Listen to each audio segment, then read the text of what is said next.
Estimados alumnos, hoy comenzamos un nuevo tema, el de los números complejos. A pesar de su nombre, no son difíciles, de verdad. Es un tema muy asequible. Lo primero que vamos a ver es de dónde viene este nuevo conjunto de números, porque como conocéis, en su día empezasteis a estudiar los números naturales, después aparecieron los números enteros, los positivos y los negativos, después empezáramos con las fracciones, con los decimales, con los números irracionales. Todos esos números son los que nosotros hemos estudiado. Con cada uno de ellos, desde bien pequeños habéis empezado a estudiarlos, añadíamos pues unas operaciones, una representación y una manera. Bueno, pues ahora tenemos un nuevo conjunto de números que serán los números complejos. De ellos vamos a ver cómo representarlos, cómo expresarlos de distintas maneras, sus principales características, las operaciones y las propiedades de esas operaciones y algunas peculiaridades de ellos. Bueno, empezamos con ellos. ¿Por qué surgen los números complejos? ¿A que alguna vez habéis resuelto una ecuación de segundo grado y os ha quedado en el radicando un número negativo? ¿Qué decíamos en ese momento? Que no existían. Es decir, esta ecuación de segundo grado no tiene solución, no existe.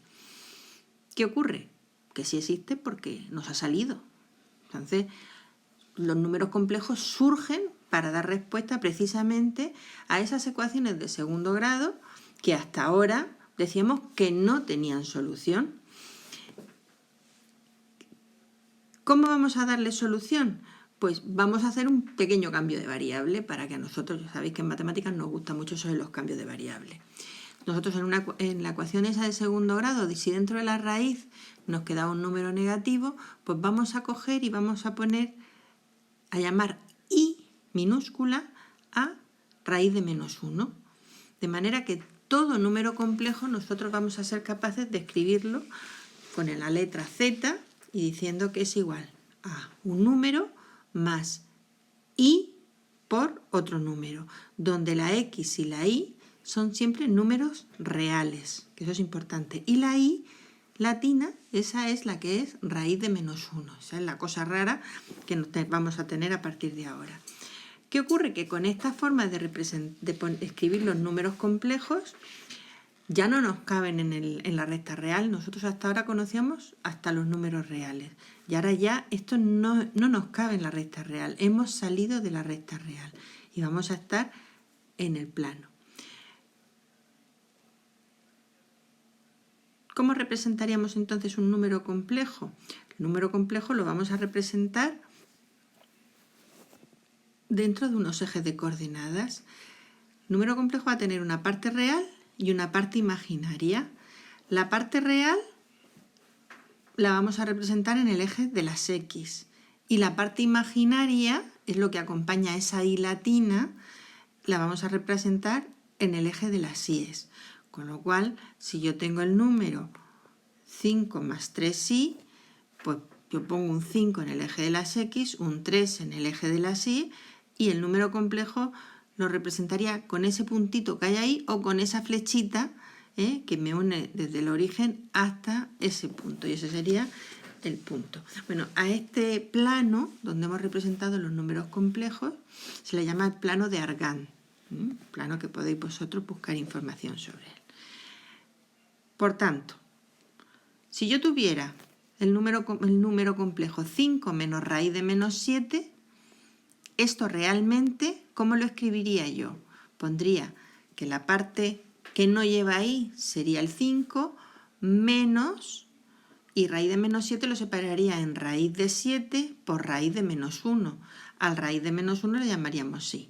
Luego esto sería el número complejo 5 menos i raíz de 7. A esa forma de escribir un número complejo se le llama forma binomial. De la misma manera, si yo tengo el número complejo 5 más 4 5 más raíz de menos 4, esto sería lo mismo que poner 5 más raíz de menos 1 por raíz de 4. Como la raíz de 4 es 2, pues sería 5 más 2 por i. Y ese sería número complejo en forma binomial. Entonces, ¿qué números conocemos hasta ahora? Como hemos dicho, conocemos los números naturales, el 1, el 2, el 3, el 4. Después lo ampliamos el conjunto de números a los números enteros, z. Esos serán los números, los positivos junto con los negativos, el 1, 2, 3, el menos 1, menos 2, menos 3. Esos además los habíamos incluido dentro de un conjunto más grande, que era el de los números racionales, Q. Q es el conjunto de los números racionales. Los racionales, los que se pueden poner en forma de fracción. Los números naturales, yo tengo el 3, se puede poner como 3 partido de 1. ¿Se puede poner en fracción? Sí, luego está incluido. Pero vimos también en su día, visteis el año pasado y este año también, que había otros números que no se podían poner en forma de fracción. Eran decimales, pero no se podían poner en forma de fracción. Tenían infinitas cifras decimales. Por ejemplo, raíz de 2, pi, el número e. Sin embargo, esos números sí se podían representar en la recta real. Entonces, a todo el conjunto de todos esos números los representaríamos en esa recta roja que hemos puesto ahí del eje de las X. Todos caben en el eje de las X.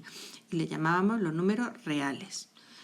Pero ahora hemos incluido otros números más grandes, que son todos los que soy capaz de poner en el plano. Todo lo que yo veo en el plano de la hoja, en el plano de la pizarra, todos serían números complejos. Y esos números complejos incluyen a los números reales, porque yo puedo poner un número complejo solo. Yo puedo poner el número complejo 3i. La parte real sería 0 y la parte imaginaria sería 3. Bueno, pues esto serían los números complejos. Y ahora tocaría pues practicar un poquito. Hacer, ¿cómo pondríamos en forma binomial 1 más raíz de menos 3? Pues sería 1 más raíz de menos 1 por raíz de 3. 1 más y raíz de 3. ¿Y cómo lo representaríamos? El 1 en el eje de las X, raíz de 3 en el eje de las Y. De esta manera, el 1 sería lo que llamaríamos la parte real y el raíz de 3 la parte imaginaria. Si yo lo escribo como 1 más y raíz de 3, diría que está escrito en forma binomial. Pero si lo escribo como si fuera un punto con las coordenadas 1, raíz de 3, esto es otra forma de representar un número complejo y se llama forma cartesiana, que es la forma en la que representábamos nosotros hasta ahora los puntos en el plano. Un punto en el plano es un número complejo para nosotros ahora. Y a esa forma se le llama forma cartesiana. En general, cualquier número complejo le solemos llamar con la letra Z. Un número en forma binomial sería A más I, B, donde A y B son siempre números reales. A, B pertenece a los números reales. Pero se puede escribir también en forma cartesiana como paréntesis A, la parte real, coma, B, la parte imaginaria. ¿De acuerdo?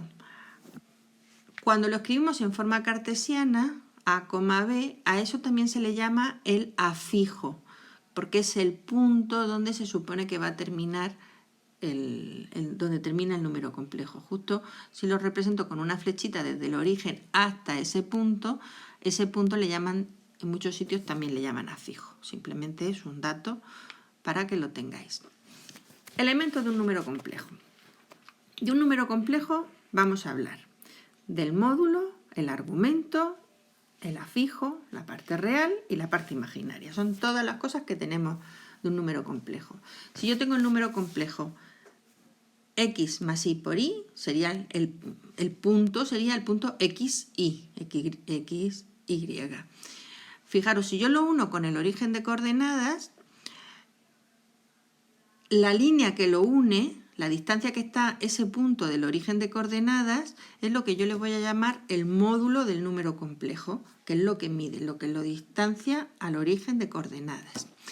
Ahora, como nosotros sabemos trigonometría y como nosotros sabemos, conocemos los triángulos rectángulos, si os fijáis, puedo pintarme un triángulo rectángulo de manera que en el eje de las X yo sé que eso mide X, en la otra parte mide Y, con lo cual la hipotenusa, eso sería un triángulo rectángulo y su hipotenusa por Pitágoras, que sería raíz cuadrada de cateto al cuadrado más cateto al cuadrado de x cuadrado más y al cuadrado. Luego, el módulo de un número complejo es algo que nosotros vamos a saber calcular. Si yo conozco cuál es su parte real y cuál es su parte imaginaria, pues su módulo será raíz cuadrada de la parte real al cuadrado más la parte imaginaria al cuadrado, que no es ni más ni menos que Pitágoras.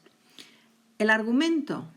¿Qué es el argumento del número complejo? Pues la inclinación, el ángulo que me mide esa inclinación.